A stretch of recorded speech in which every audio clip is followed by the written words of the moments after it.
बिस्मिल्लाहिर्रहमानिर्रहीम। CSS3 की series की इस लेक्चर में हम रिसाइज प्रॉपर्टी पढ़ लेंगे। रिसाइज प्रॉपर्टी में हमारे पास तीन वैल्यू है। एक है ऑटो वर्टिकल, और दूसरा जो वैल्यू है वो है हॉरिजॉन्टल, और तीसरा जो वैल्यू है वो है बोथ। चौथा भी एक वैल्यू है जो है नॉन। बाय डिफ़ॉल्ट वैसे हमारे पास नॉन ही होता है। चलिए यहाँ पे ऐड कर लेते हैं कि हम रिसाइज प्रॉपर्टी कैसे यूज़ कर सकते हैं और किस मकसद के लिए हम यूज़ कर लेते हैं। यहाँ पे हमने ऐड कर लेना है एक पैराग्राफ और इसमें लिख लेना है रिसाइज, ताकि आप लोगों को समझ आ जाए कि हम रिसाइज प्रॉपर्टी पढ़ने वाले हैं। ठीक है, रिसाइज। और फिर इसके बाद यहाँ पे मैं ऐड कर लेता हूँ एक डेव, और डेव को मैंने ऐड कर लिया। इसकी जो दूसरा तरीका है वो इस तरह से भी हम यूज़ कर लेते हैं कि फॉर एग्जाम्पल अगर मैंने यहाँ पे लिखा कि डॉट बॉक्स मैंने दे देना है क्लास में, तो फिर हम डॉट बॉक्स लिखेंगे और फिर इसके बाद एंटर करके हमारे पास डेव क्लास डबल कोटेशन के अंदर बॉक्स आ जाएगा और डेव क्रिएट हो जाएगी। इसके अंदर हम कुछ भी लिख लें, यहाँ पे लिख सकते हैं कि अगर मैं लिखूं कि रिसाइज और लिखूं कि बॉक्स, रिसाइज बॉक्स, और यहाँ पे मैं ऐड कर लेता हूँ CSS। इसके लिए यहाँ पे भी टर्न CSS भी कर सकते हैं, लेकिन चलिए एक स्टूडेंट ने रिक्वेस्ट कर लिया था कि हमारे लिए अलग फाइल ऐड कर लिया करे ताकि हमें सही समझ आए, तो इसलिए हम अलग फाइल ऐड कर लेते हैं और यहाँ पे हम दे देते हैं स्टाइलिंग। ठीक है, H1 को भी हम कलर देंगे, बैकग्राउंड कलर दे देते हैं, BC लिख के हमारे पास कलर आ जाएगी, और यहाँ पे मैं फेंक कर लेता हूँ। फिर इसके बाद आके यहाँ पे मैं बॉक्स को स्टाइल दूंगा, सॉरी बॉक्स के ऊपर हम अप्लाई कर लेंगे रिसाइज प्रॉपर्टी। ठीक है, रिसाइज प्रॉपर्टी सबसे पहले हमने क्या कर लेना है कि इसको वेट देनी है, और यहाँ पे हम लाइव जो साइड में प्रीव्यू ओपन करके ताकि हम समझ आ जाए कि कैसा हम यूज़ कर लेते हैं, हमारे पास जो आउटपुट है वो कैसा आ रहा है।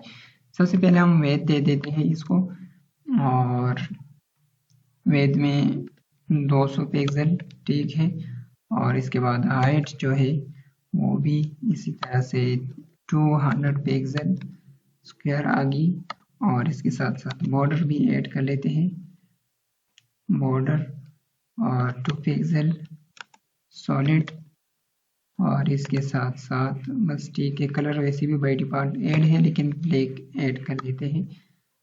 अच्छा, अब हम सब कुछ ऐड कर चुके हैं, टेक्स्ट भी दे देते हैं कि अलाइन कर दें, टेक्स्ट अलाइन सेंटर कर लें, और सेंटर पे आ गई टेक्स्ट, आप देख सकते हैं। ठीक है, इसके बाद हमने क्या कर लेना है कि रिसाइज प्रॉपर्टी के साथ साथ हमने एक वैल्यू ऐड कर ली, एक और प्रॉपर्टी यूज कर लें जो इसके साथ साथ रिलेटिव है, हेल्पिंग है, और इसके साथ साथ हेल्प कर लेते हैं।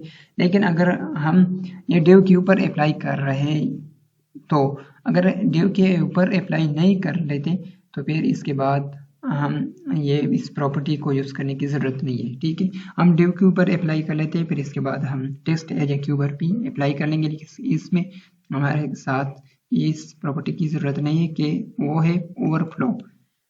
ओवरफ्लो में हमारे पास यहाँ पे डिव के अंदर ये आ जाएगी, और इसके साथ साथ हमने क्या कर लेना है कि रिसाइज प्रॉपर्टी लिख लेनी है। अब रिसाइज प्रॉपर्टी जैसे मैं लिखूंगा तो यहाँ पे एक निशान आ जाएगी, यहाँ आप देख सकते हैं, यहाँ से मैं हॉरिजॉन्टली अब एक्सटेंड कर सकता हूँ बॉक्स को, लेकिन वर्टिकली नहीं हो रहा। ठीक है, वर्टिकली ओपन करने के लिए हमारे पास वर्टिकल वैल्यू है अलग, वर्टिकल अब हम वर्टिकली कर सकते हैं, आप देख सकते हैं एक्सटेंड कर सकते हैं, लेकिन हॉरिजॉन्टली नहीं हो रहा। ठीक है, तो अगर आप लोग कहते हैं कि हमारे पास, या चाहते हैं आप लोग कि हमारे पास दोनों साइड पे एक्सटेंड हो जाए ये जो साइज है ये बॉक्स की, तो इसके लिए हम अलग वैल्यू यूज कर लेते हैं बोथ।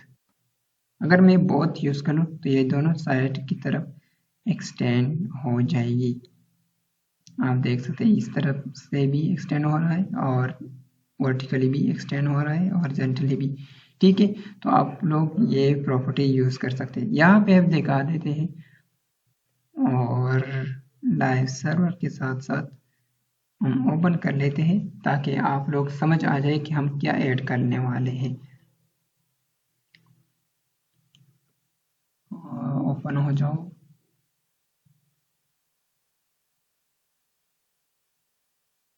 ठीक है, यहाँ पे आप देख सकते हैं मैं एक्सटेंड कर सकता हूँ जितने भी चाहूँ तो मैं एक्सटेंड कर सकता हूँ। यहाँ पे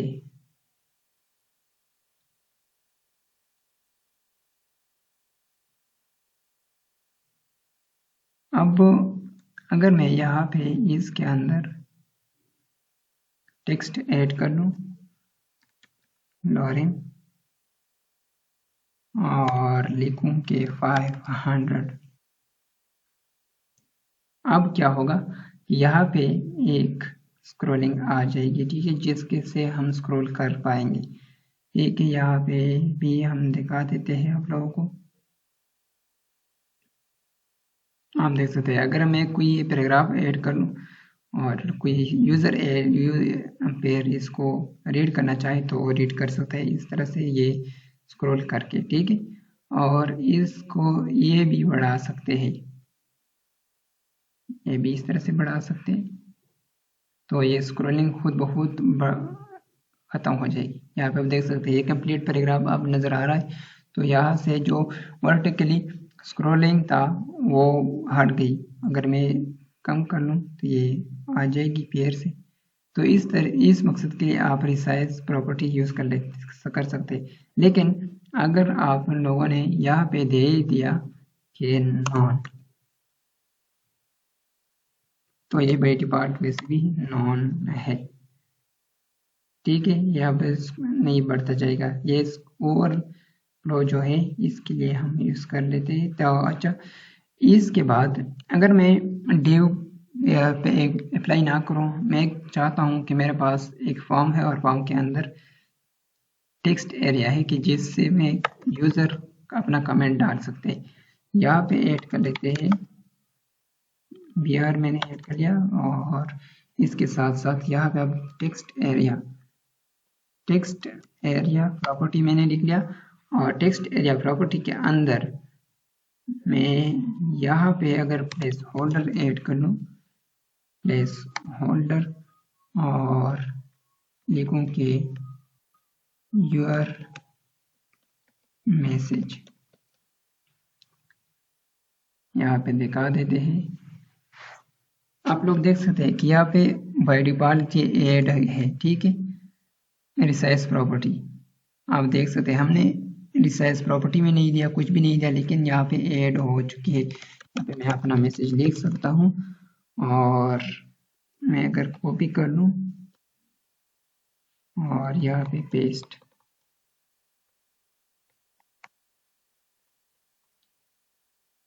करते जाएंगे और इस तरह से ये स्क्रॉल बार भी आ जाएगा हमारे पास वर्टिकली कि हम स्क्रॉल कर पाएंगे। ठीक है, लेकिन हम यहाँ बढ़ा भी सकते हैं और कम भी कर सकते हैं। ठीक है, अगर मैं यहाँ भी लिखूँ कि हमारे पास ये इस तरह से ना हो तो इसके लिए भी हम फिर नॉन दे सकते हैं। टेक्स्ट एरिया सेलेक्ट करके यहाँ पे रिसाइज दे देनी है डायरेक्ट, आप लोगों ने डायरेक्ट रिसाइज दे देनी है और इसके साथ साथ नॉन प्रॉपर्टी अगर आप दोगे, मैं इसको हटा देता हूँ। तो आप लोग देख सकते हैं कि अब यहाँ से वो रिसाइज वाला जो काम है जिससे हम रिसाइज कर लेता था वर्टिकली और हॉरिजॉन्टली, वो ख़त्म हो गई। इसको हम बस कोई भी वे देकर हमारी जो डिव है वो या बॉक्स है या मैसेज के लिए वो खूबसूरत बन जाएगी और बाकी भी हम स्टाइलिंग इसके ऊपर अप्लाई कर सकते हैं। फॉर एग्जांपल मैं अगर यहाँ पे दे दूँ कि 500 पिक्सल और हाइट जो है इसकी हाइट वो 205 पिक्सल होनी चाहिए। अब यहाँ से दिखा देते हैं। ठीक है, खूबसूरत सा नजर आ रहा है। इस तरह से। अब इसके ऊपर बॉर्डर भी अप्लाई कर सकते हैं, बॉर्डर रेडियस वगैरह सब कुछ। और इसके अंदर आप ये टेक्स्ट लिख सकते हैं, इसकी साइज भी बढ़ा सकते हैं। और इसके साथ साथ जितने भी मैसेज, जितना लंबा मैसेज क्यों ना हो तो ये इसके अंदर हम लिख सकते हैं। और इसके बाद डायरेक्ट बाय डिफॉल्ट ये स्क्रॉलिंग वाला बार आ जाएगी। ठीक है, आप देख सकते हैं क्या आ गई। तो उम्मीद है कि आप लोगों को इसकी समझ आई होगी कि हम इस साइज प्रॉपर्टी किस मकसद के लिए यूज़ कर लेते हैं और कैसे हम यूज़ कर सकते हैं। मिलते हैं नेक्स्ट लेक्चर में, तब तक के लिए खुदा हाफ़िज़।